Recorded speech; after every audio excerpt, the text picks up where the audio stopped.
Bienvenue sur Le Cinéma est partout.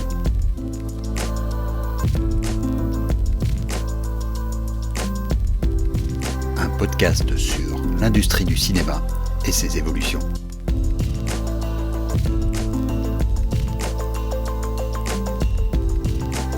Le système d'abonnement au cinéma existe maintenant depuis plus de 20 ans.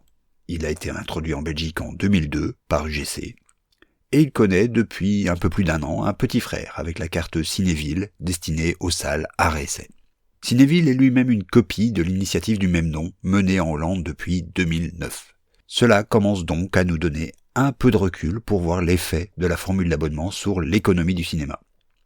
Et justement, il y a quelques jours, le podcast de l'European Film Market consacrait un épisode au modèle de l'abonnement, avec des intervenants allant des créateurs de ces cartes aux exploitants, en passant par les distributeurs.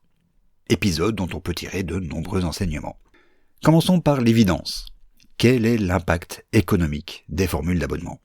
Prenons l'exemple de Cinéville en Hollande. La carte compte environ 70 000 détenteurs et annonce environ 2 millions de spectateurs par an.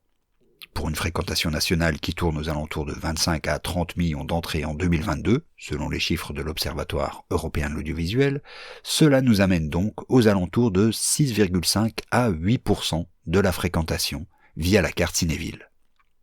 Plutôt pas mal. Du côté de la France, les chiffres qu'on a pu trouver sont similaires, avec une moyenne de 7,3% de fréquentation via les diverses cartes. Sauf qu'évidemment, ces 7 à 8% de places occupées le sont avec des formules au rabais. Le système d'abonnement a donc pour tendance de tirer vers le bas le prix moyen du ticket. C'est 8% des ventes de tickets qui rapportent moins à toute la chaîne de valeur du cinéma. Mais cette assertion n'est vraie que si on considère que ces 8% de spectateurs abonnés prendraient, sans l'existence de la carte, le même nombre de tickets au prix plein. Et il est évident que ce ne serait pas le cas. Une fréquentation moyenne aussi assidue n'est atteignable que si l'incitant économique existe, ou plutôt que la contrainte économique est plus faible. Les enquêtes sur les utilisateurs de ces cartes montrent que leur consommation de cinéma est en quelque sorte plus impulsive. Puisqu'ils sont abonnés, la décision d'aller voir plus ou moins de films n'a plus d'implication économique directe. Mieux, au plus ils vont voir de films, au mieux leur abonnement est rentabilisé. En clair, la carte est un incitant supplémentaire dans le processus de décision en faveur de la salle de cinéma. Assez logiquement, les études démographiques des utilisateurs de cartes démontrent la surreprésentation d'une catégorie particulière de la population, les jeunes. Avec leur appétit culturel mis sous pression par leurs conditions économiques, ils voient dans la carte un moyen de satisfaire leur curiosité tout en maintenant leur budget. Or, on le sait tous, les jeunes sont la population à reconquérir, surtout pour le cinéma d'auteur. Mieux encore, les dernières années nous ont donné à voir un autre argument en faveur de la carte. Elle offre une meilleure résilience au parc de salles qui l'utilisent. Lorsque le marché est en berne, comme à la sortie des lockdowns liés au Covid, les réseaux français possédant un système de cartes, UGC, Pathé ou MK2 en tête, connaissent une reprise bien plus rapide ou subissent moins les contre-coups que les autres salles. Et cela pour des raisons simples, corrélées entre elles. 1.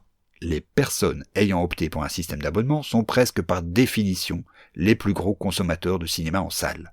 Ils constituent donc le cœur de cible des salles. L'abonnement donne accès à ce cœur de cible. 2. L'affiliation engage l'utilisateur. Être abonné à un service, ce n'est pas simplement utiliser le service, c'est s'engager à être ce type de cinéphile qui va au cinéma. L'affiliation à une carte de cinéma n'est pas la même chose qu'un abonnement à Netflix par exemple. Ce n'est pas l'accès à un buffet audiovisuel à volonté que l'on pourrait arrêter quand on est rassasié. C'est une affirmation de ce qu'on est, un cinéphile ou un cinéphage, suivant la définition qu'on veut se donner. Et on renonce moins facilement à quelque chose qu'on considère comme faisant part de son identité. 3. Il y a un élément de communauté lié à ces cartes. Être abonné à une carte, c'est aussi être informé sur le cinéma par le biais de ces cartes et des salles qui en font partie. Bien sûr, toutes les cartes ne travaillent pas avec la même ardeur cet aspect communication. Et dans le cas de cartes indépendantes comme Cinéville, il convient d'être prudent sur ce qu'on communique, pour ne pas privilégier une salle plutôt qu'une autre, ou de noyer ses abonnés sous un trop grand flux d'informations. Cependant, être abonné à une carte, c'est aussi s'informer plus sur l'actualité du cinéma. 4. Le coût d'acquisition d'un spectateur baisse avec la carte. On le sait, la promotion au cinéma est un éternel recommencement, qui se fait film après film, chacun étant par définition différent du précédent. Le coût marketing d'une sortie a explosé ces 20 dernières années, autant pour les blockbusters que pour les films à plus petit budget. Et ce genre de concurrence financière se fait toujours au détriment des plus petits acteurs du système, le cinéma d'art et essai. Une base installée, curieuse et fidèle, permet d'atteindre des résultats en termes d'entrée salle similaires pour un moins grand investissement. Il faut bien sûr pour cela que le taux d'abonnement soit suffisamment conséquent et reste stable. Le défi des cartes est donc de garder un taux de désabonnement le plus bas possible une fois une certaine part de marché acquise. La bonne nouvelle est que le taux d'abonnement n'a pas l'air de devoir être très élevé. Les chiffres hollandais cités plus haut montrent qu'avec 70 000 abonnés, on peut atteindre 6 à 8% de part de marché. Les sondages d'opinion et les témoignages empiriques auprès des utilisateurs de cartes tendent à montrer que ceux-ci sont plus curieux, plus aventureux dans leur choix de film. C'est là l'un des préjugés qui colle le plus aux cartes de cinéma. Elles constitueraient un effet d'aubaine économique qui, in fine, profiterait le plus aux blockbusters. Les faits semblent démontrer le contraire. Si on peut parler d'effet d'aubaine, ce qui est discutable, il profiterait prioritairement à des films plus pointus, des films que les spectateurs n'auraient pas été spontanément voir en salle si la contrainte économique était toujours là. D'autant qu'il ne faut pas oublier un facteur important, la carte est personnelle. Elle ne joue donc pas dans la catégorie de cinéma comme activité sociale. A priori, on invitera moins facilement une personne à nous accompagner au cinéma si on sait qu'elle devra payer le prix plein alors que nous, en tant que détenteurs de carte, ne la payons pas directement à la caisse. Là aussi, une bonne part des témoignages semblent faire entendre que, pour les détenteurs de cartes, le cinéma est une activité solitaire, qui profite, là aussi, à des films plus pointus, puisque la question du consensus sur le choix du film ne se pose pas non plus. L'effet des cartes semble donc être aussi celui d'un aplatissement des inégalités entre blockbusters et films de niche. Mais tout cela pourrait cependant être potentiellement un problème pour les cartes, surtout pour les cartes indépendantes. La cinéphilie a beau être une forme de distinction, au sens bourdieusien du terme, elle ne trouve sa valeur que si elle s'inscrit dans un cadre social où elle peut s'exprimer.